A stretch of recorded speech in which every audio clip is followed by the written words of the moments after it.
I'm standing in my father's bedroom at 3 in the morning, holding a photograph that shouldn't exist. My hands won't stop shaking. The picture shows me at my college graduation, me in my cap and gown, smiling at the camera, except I never sent this photo to anyone. I never had anyone to send it to. But here it is, in a frame on my dead father's nightstand, next to 22 other photos spanning my entire adult life. Photos of me that I never knew existed. Me at work. Me walking my dog. Me laughing with friends. A whole wall of my life, carefully curated by the man I thought abandoned me when I was 8 years old. The room smells like his cologne still, that woody scent that used to make me feel safe. I can barely breathe. My knees buckle and I sink onto his bed, the same quilt he used to pull up to my chin during thunderstorms. The mattress creaks in the exact same spot. He never left, I whisper to the empty room, and my voice breaks completely. He never left us. 22 years. 22 years I've carried this wound, this certainty that I wasn't worth staying for. Every relationship I sabotaged, every wall I built, every time I pushed someone away because people always leave, all of it based on a lie my mother told me to protect me from something that was never real. I press the photo against my chest and finally understand why I could never let anyone love me. I spent my entire adult life believing I was unlovable, when the truth is I was loved so fiercely that my father spent his life savings trying to find me.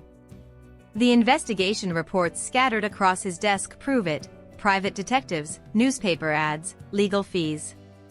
He never stopped searching. The silence in this house isn't emptiness. It's 22 years of waiting. Waiting for his daughter to come home.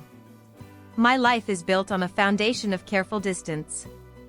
Every morning at 6:30, I make coffee in the same mug, a plain white one I bought specifically because it doesn't mean anything to anyone.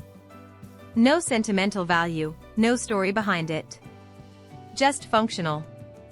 I work from my apartment in Portland, designing logos and websites for small businesses. It's the perfect career for someone who prefers email to phone calls, contracts to relationships. My clients know me as professional, reliable, and remote. I deliver quality work on time, collect payment, and move on to the next project. Clean. Simple. Safe. My apartment reflects this philosophy. Minimalist furniture that could be replaced tomorrow.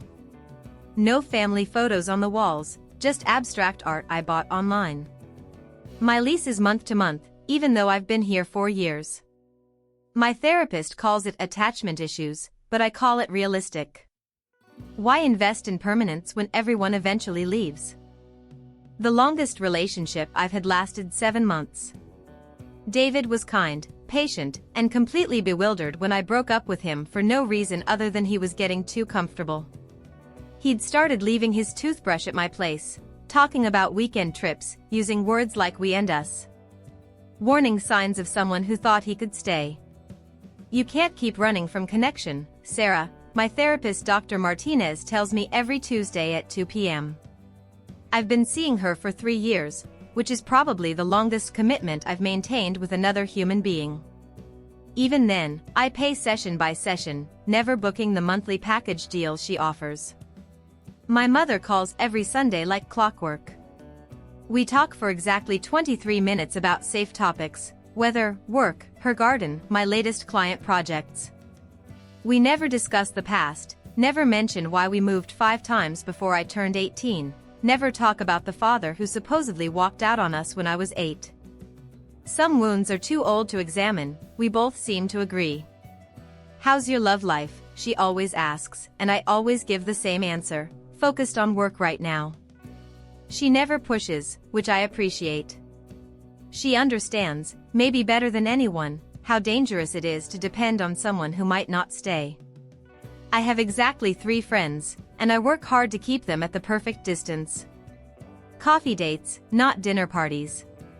Group events, not intimate conversations. I know their birthdays, but I don't remember their middle names. They think I'm independent and self-sufficient. They don't know I practice conversations in my car before social events, rehearsing small talk that keeps people engaged but not too close. Saturday mornings, I walk my dog Luna through the same route in Laurelhurst Park. She's a rescue, like me in some ways, cautious around strangers, slow to trust, but loyal once you prove you're safe. Sometimes I wonder if she stays with me because she recognizes a fellow survivor of abandonment, or if I'm just projecting my own issues onto a perfectly normal dog who simply likes routine walks and regular meals. The truth I don't tell Dr. Martinez, or my mother, or anyone, is that I practice being left. I imagine scenarios where people disappear from my life, rehearse how I'll handle it, plan what I'll say to myself to minimize the damage. It's easier to expect abandonment than to be surprised by it. My father taught me that lesson when I was 8 years old, and it's served me well ever since. Most days, this carefully constructed life works perfectly. I'm productive, financially stable, emotionally protected. I don't get my heart broken because I don't let anyone close enough to break it. I don't get disappointed because I don't expect anyone to stay. But sometimes, usually late at night when the apartment feels too quiet, I catch myself wondering what it would feel like to be someone's priority. To be chosen, not just tolerated.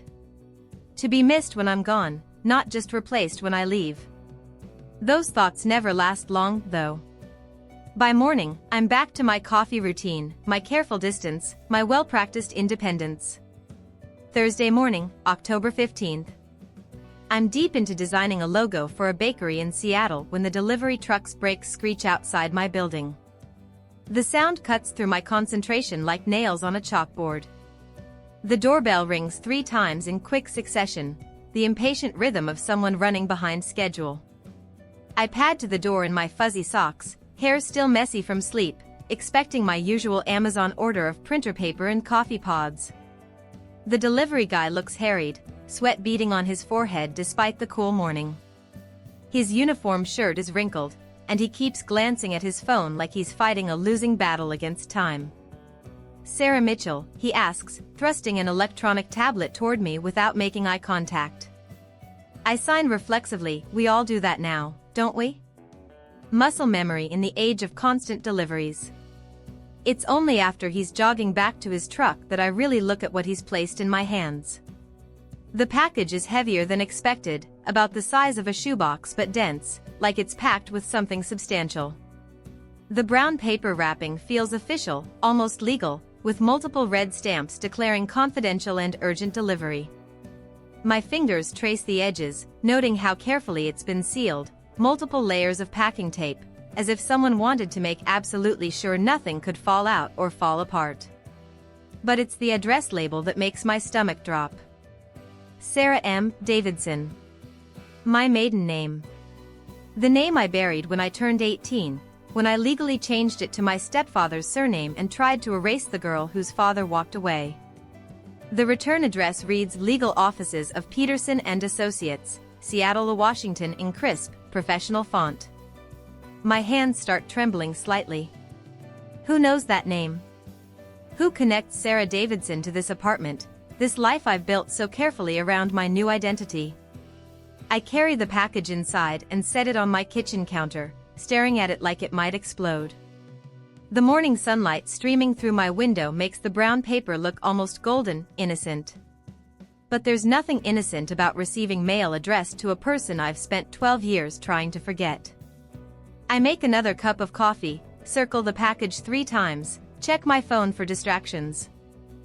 Anything to avoid the growing certainty that opening this box will change something fundamental about my carefully ordered life. The weight of it calls to me, though. Whatever's inside has substance, importance. Someone went to considerable trouble and expense to find Sarah Davidson and send her something urgent enough to require legal letterhead and confidential stamps. My coffee grows cold as I stand there, keys in one hand, package in the other, knowing that some decisions can't be undone. My hands shake as I cut through the packing tape with kitchen scissors. The sound of tearing paper seems unnaturally loud in my quiet apartment. Inside, everything is wrapped in bubble wrap so carefully it feels like archaeological preservation. The first item I unwrap makes my legs give out completely. My baby hospital bracelet. Tiny, yellowed with age, the plastic worn smooth at the edges. Baby girl Davidson, printed in faded blue letters, with my birth date and weight. I haven't seen this since I was 8 years old, right before Mom packed everything and we moved away in the middle of the night. I drop it like it's on fire, my breath coming in short gasps. Mom told me Dad threw away all my baby things in a rage when he left us. She said he wanted to erase any trace that I'd ever existed. But here it is, carefully preserved, wrapped like a treasure. My hands won't stop trembling as I reach for the next item. A stack of greeting cards bound with a faded ribbon. The top one reads Happy 9th birthday, butterfly in handwriting that stops my heart. Dad's handwriting. The pet name he used to call me because I loved how butterflies could transform into something beautiful. I tear open the card with shaking fingers. Happy 9th birthday, butterfly. I love you every day. Still looking for you. Daddy who misses you. 9. The birthday I spent crying because he didn't call, didn't send a card, didn't remember I existed. I flipped through the stack with growing hysteria. 21 cards total. One for every birthday since I turned 9. Happy sweet 16, Sarah. I hope you're happy wherever you are. Still searching. Dad who loves you. Happy 21st birthday. You're an adult now, but you'll always be my little girl. Please come home. Dad. The handwriting changes over the years, shakier, older, but always the same signature. Always Dad who loves you or Daddy who misses you. Never Dad who left. Never Dad who moved on. My chest feels like it's caving in. Each card is a wound I didn't know I carried, proof of love I was convinced never existed. The dates blur together through my tears. He remembered. Every single year, he remembered. At the bottom of the box, a thick manila envelope labeled Inheritance Documents, Sarah Michelle Davidson in official legal font. My full name, the one I abandoned along with the hope that he might come back. Inside the envelope, property deeds, bank statements, and a will. My father's will, leaving everything to Sarah Michelle Davidson, my beloved daughter, should she ever be found. The bank statements show monthly deposits of $500 for 22 years, money sent to various addresses with my name, always returned addressee unknown. There's a cover letter from the law firm, Ms. Davidson. We've been trying to locate you for 6 months since your father's passing. These funds have been held in trust pending your discovery. The words swim on the page. My father is dead. He's been dead for 6 months, and I never knew. He spent 22 years looking for me, sending money, saving birthday cards, keeping my baby bracelet safe. While I built my entire identity around being unwanted, unloved, not worth staying for. I slide down my kitchen cabinet to the floor, clutching the baby bracelet to my chest. The smell of old paper and my father's cologne, somehow still clinging to these items after all these years, fills my lungs. It's the smell of bedtime stories and Saturday morning pancakes and feeling completely safe in someone's arms. The girl who believed her father abandoned her is dissolving, and in her place, a terrible understanding is emerging. If he never stopped looking, never stopped loving, never stopped hoping, then where have I been? And who kept us apart? I call the law office with trembling fingers, my voice barely above a whisper when the receptionist answers. Peterson and Associates, how may I help you? This is Sarah Davidson. I received a package today. About my father's estate? The pause stretches long enough that I wonder if the call dropped. Then, Ms. Davidson? Hold please, I'm transferring you to Mr. Peterson immediately. Another pause, then a warm male voice, Ms. Davidson, we've been trying to reach you for 6 months since your father passed. We hired 3 different private investigators over the years. Your mother, she was very thorough in covering your tracks. The words hit like physical blows. My mother? What does she have to do with this? Your father never stopped looking for you, Sarah. He came home from a business trip in October 2001 to find you and your mother gone. No note, no forwarding address, all traces erased. He filed a missing persons report that same day. My legs won't hold me. I sink into my kitchen chair, staring at the birthday cards scattered across my table. That's impossible. He left us. He abandoned us. I'm afraid that's not accurate. Thomas spent his life savings on private investigators. He placed ads in newspapers across 3 states. Every lead, every possible Sarah Davidson, he followed up personally. The bank statements you received show money he sent monthly, hoping one payment would reach you. I'm crying now, ugly sobs that I can't control. But why would my mother, why would she lie? That's not for me to say, Ms. Davidson. But I can tell you your father never gave up hope. Even when he was diagnosed with cancer last year, he increased the investigators' budget. He said finding you was more important than treatment. I hang up and immediately start Googling Thomas Davidson missing daughter.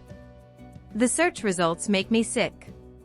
Newspaper articles from 2001, local father searches for missing 8-year-old daughter. Missing person flyers with my school photo, my father's phone number, a desperate plea, Sarah, if you see this, I love you. Please come home. I call my mother, my heart hammering.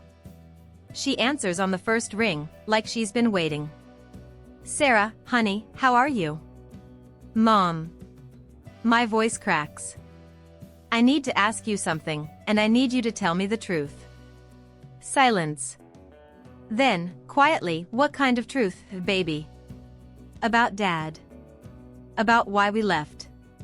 The pause is so long I check to see if she hung up. Finally, Sarah, you know why we left.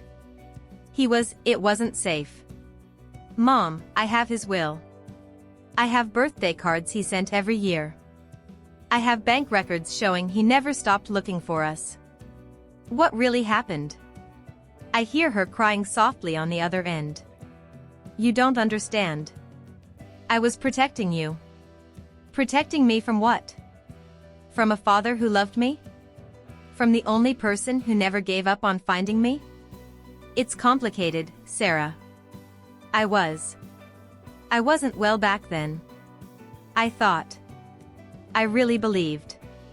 Her words trail off, but I can hear the truth in her silence.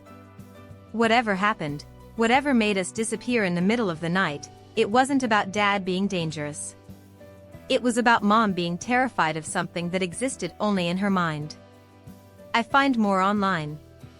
Obituaries mentioning Thomas Davidson's tireless search for his beloved daughter Sarah. Community members describing him as devoted, heartbroken, never the same after we vanished. A Little League coach who remembered him keeping my old uniform in his car for years, just in case I came back and wanted to play again. Each discovery is another knife twist. While I was learning to push people away because my father taught me that love doesn't last, he was placing ads and hiring investigators and sleeping in my childhood bedroom, refusing to change anything in case his little girl came home. The man I thought abandoned me died alone, still looking for me, still loving me, never knowing I was 2 hours away, convinced he had never wanted me at all. The most devastating revelation comes buried in the private investigator's final report, dated 3 months before my father died. My hands shake as I read the cover page. Subject, Sarah Michelle Davidson, located. They found me. They actually found me. Inside are recent photographs that make my blood turn to ice. Me leaving my apartment building last spring. Me at the coffee shop on 23rd Street where I go every Tuesday. Me walking Luna through Laurelhurst Park, laughing at something my neighbor said. The photos are time-stamped, professional quality, taken with a long lens from across the street. On the back of the coffee shop photo, in my father's familiar handwriting, she looks happy. Maybe it's better if I don't disrupt her life now. At least I know she's okay. I can't breathe. My father was watching me live my life, and he chose not to approach me. He found me and decided to stay away. The investigator's notes are even worse, Subject appears to live alone, maintains minimal social connections, seems to prefer solitude. Recommendation: approach with extreme caution. Subject may have built life around the absence of father figure. Contact could be traumatic. There are pages of observations about my habits, my routines, my carefully constructed independence. Subject displays hypervigilance in relationships. Maintains emotional distance even with apparent friends. Exhibits behavior patterns consistent with abandonment trauma. They were studying me like a specimen, trying to figure out how to return a daughter to a father without destroying the person she'd become in his absence. But it's the medical section that shatters me completely. Hospital records, therapy notes, psychiatric evaluations, all for my mother, dating back to when I was 7 years old. Severe anxiety disorder. Paranoid episodes. Delusional thinking about threats to her family. Treatment recommendations ignored, medications refused. The clinical notes paint a picture I never saw as a child. Patient expresses belief that husband poses danger to family. No evidence supports these fears. Patient admits to planning emergency escape procedures. Recommending immediate intervention. The intervention never came. Instead, we disappeared in the night. There's a letter from my father to the investigator, written just weeks before he died. I understand now why Linda took Sarah. She wasn't evil, she was sick. She thought she was protecting our daughter from a danger that only existed in her mind. I'm not angry anymore, just heartbroken. For Linda, for Sarah, for all the years we lost to an illness no one treated. The letter continues, I want you to arrange for Sarah to receive everything after I'm gone, but don't tell her I found her. Let her think it was chance, a misdelivered package, anything but the truth that I've been watching from the shadows like some kind of stalker. She's built a good life, even if it's a lonely one. She deserves to inherit my love without the burden of my grief. I'm sobbing so hard I can barely see the final page, a copy of his updated will, leaving everything to me with a note attached. To my butterfly Sarah, I know you learned not to trust that people stay, but I never left. I was always here, always loving you, always hoping you'd find your way home. The money, the house, everything is yours, but what I really want to give you is the truth: you were never abandoned. You were always, always loved. My father didn't just find me in those final months. He studied me, understood the damage his absence had caused, and chose to love me from a distance rather than risk hurting me more. Even dying, even desperate to hold his daughter one more time, he put my emotional well-being above his own need for reconciliation. The man I thought didn't want me sacrificed his last chance to see me because he thought I was better off without him. He was wrong. I was never better off. I was just surviving. I sit in my car outside my mother's house for 2 hours, phone in my lap, engine off, watching the sun set behind the same beige curtains she's had for 15 years. My hands shake every time I reach for the door handle. The investigator's report is spread across my passenger seat like evidence at a crime scene. Photos of me, medical records, psychiatric evaluations, 22 years of truth I was never allowed to see. My father knew everything. My mother hid everything. And I lived the lie that destroyed all of us. I craft a dozen text messages and delete them all. We need to talk. Delete. I know about Dad. Delete. Why did you steal my life? Delete. What do you say to the person who shaped your entire worldview with a lie? How do you confront someone who destroyed 3 lives while believing she was saving one? The worst part is understanding her motivation. The medical records paint a picture of a woman drowning in paranoia, convinced danger lurked in every shadow, certain her husband posed a threat that existed only in her fractured mind. She wasn't evil, she was sick. But sickness doesn't undo damage. I think about that 8-year-old girl who cried herself to sleep for months, wondering what she'd done wrong to make Daddy leave. Then I think about my father, sitting alone in our house for 22 years, wondering the same thing about his little girl. My phone buzzes with a text from Dr. Martinez. How are you feeling after yesterday's session? I'd missed our appointment, too devastated to leave my apartment. I stare at her message, knowing she'd tell me to take time, process slowly, be gentle with myself.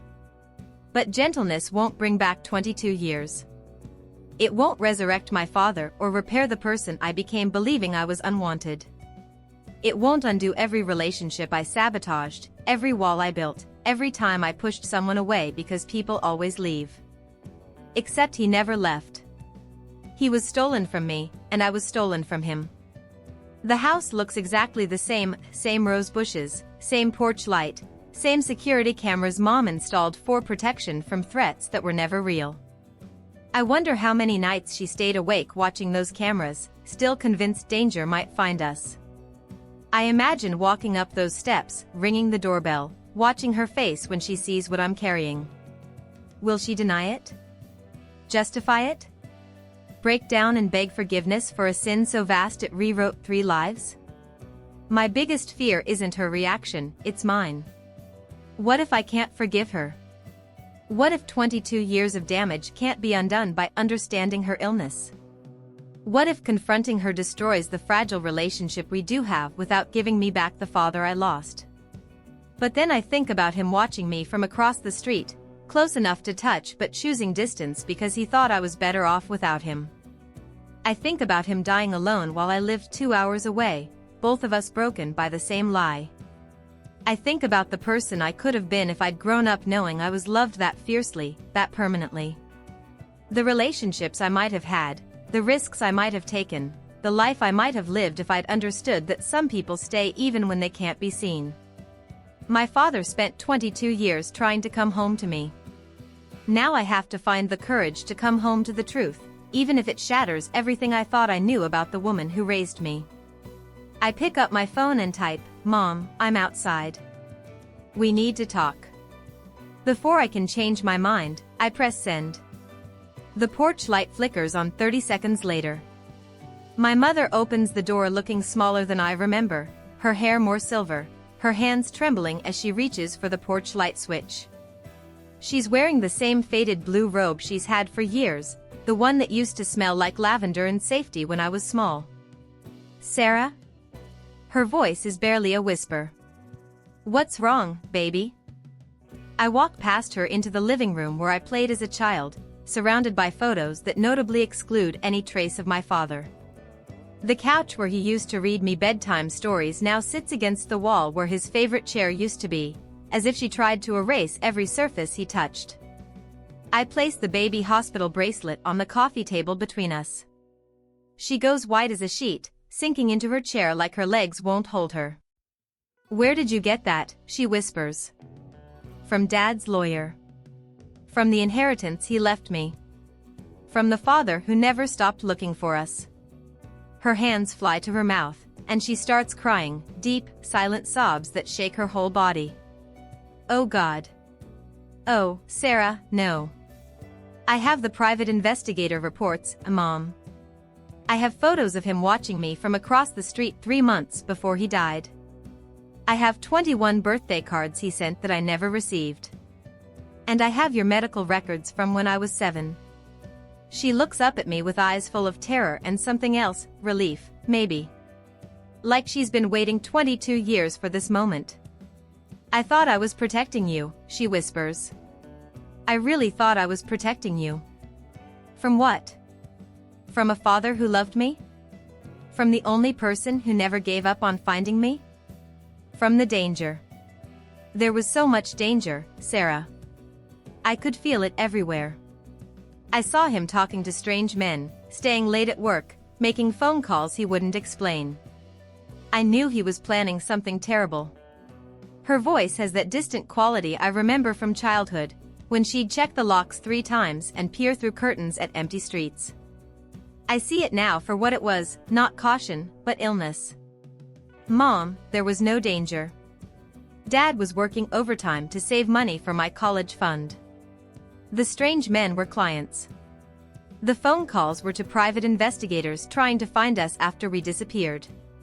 She rocks back and forth, holding herself. "But I was so sure. I was so sure he was going to hurt us. I kneel in front of her chair, taking her hands in mine. They're ice cold and shaking. You were sick, Mom. You needed help, and no one got it for you. What you experienced felt real, but it wasn't real. I destroyed everything, didn't I? She whispers. I destroyed your father. I destroyed you. I destroyed us. The anger I expected to feel isn't there. Instead, I see a woman who's been carrying impossible guilt, who made a devastating choice while drowning in delusions she couldn't control. You were trying to save your daughter, I say gently. You were terrified and alone and doing what you thought was right.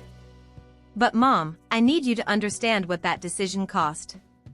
I spent my entire adult life believing I wasn't worth loving. Dad died thinking I didn't want to be found. We all suffered for an illness no one treated.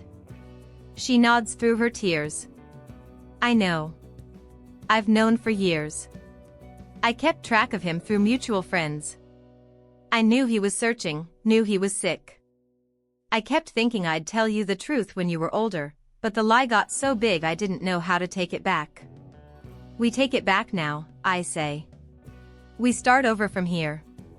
She looks at me with something like hope. Can you forgive me? I think about my father's letter, his understanding that she wasn't evil, just sick. His choice to love her memory despite everything she'd cost him.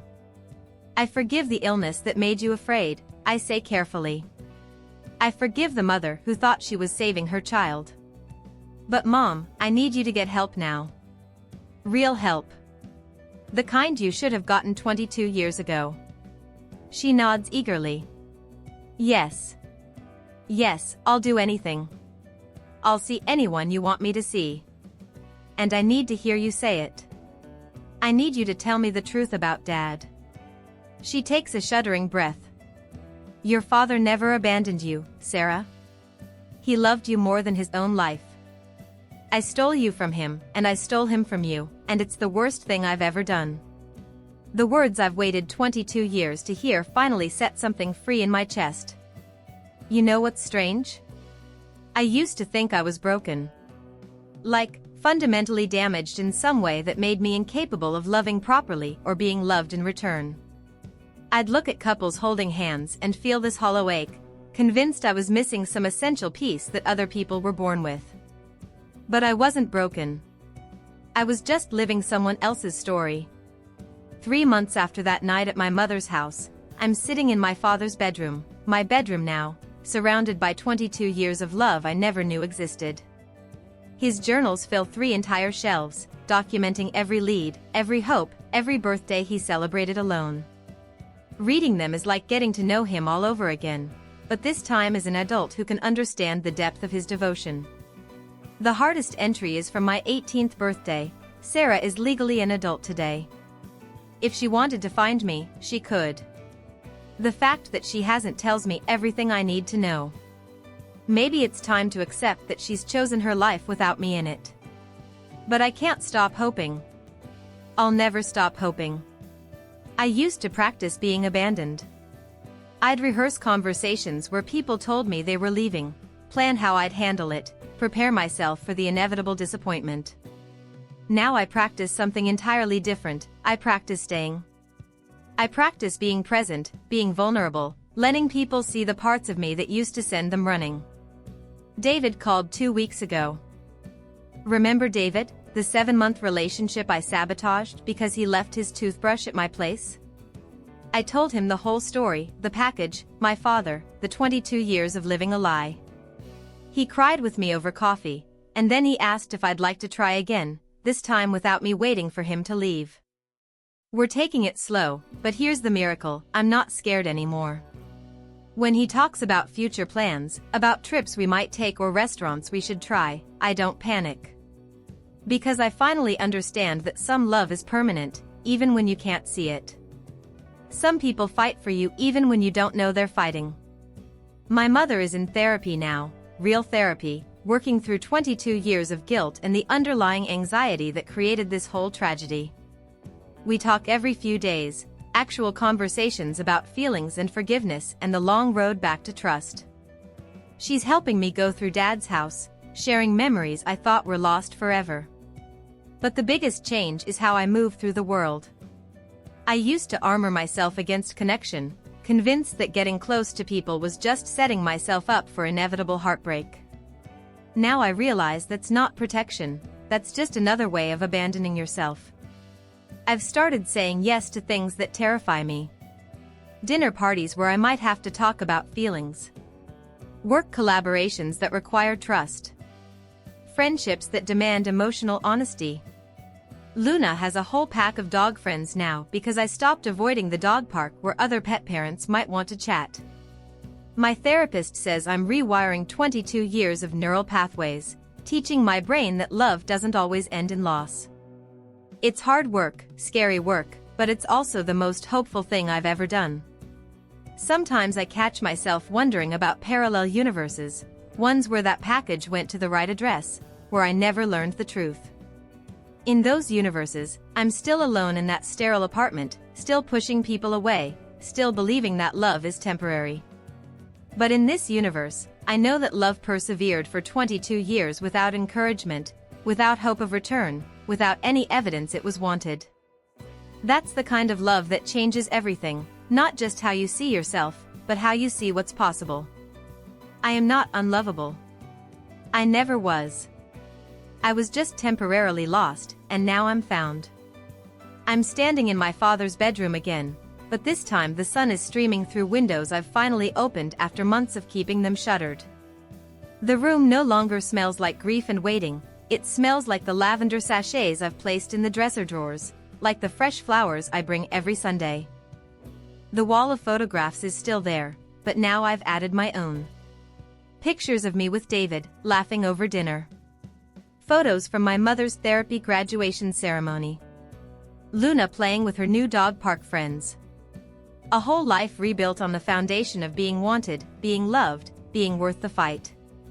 I'm holding that same photograph from 3 months ago, me in my cap and gown, smiling at a camera I didn't know existed. But now I understand what I'm really looking at.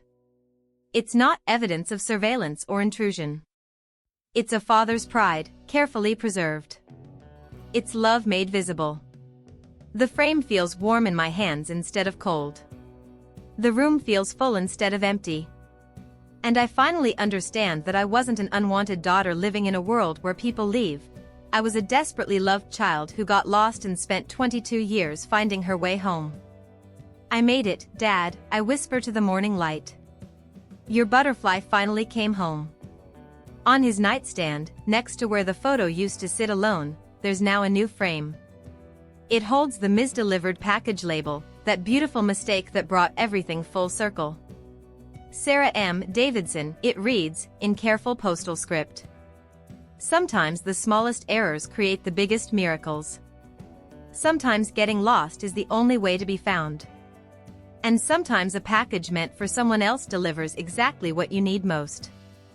That morning, I thought I was just signing for a stranger's delivery. I didn't know it would bring my father back into my life after 20 years. But that's the thing about love, it always finds a way home.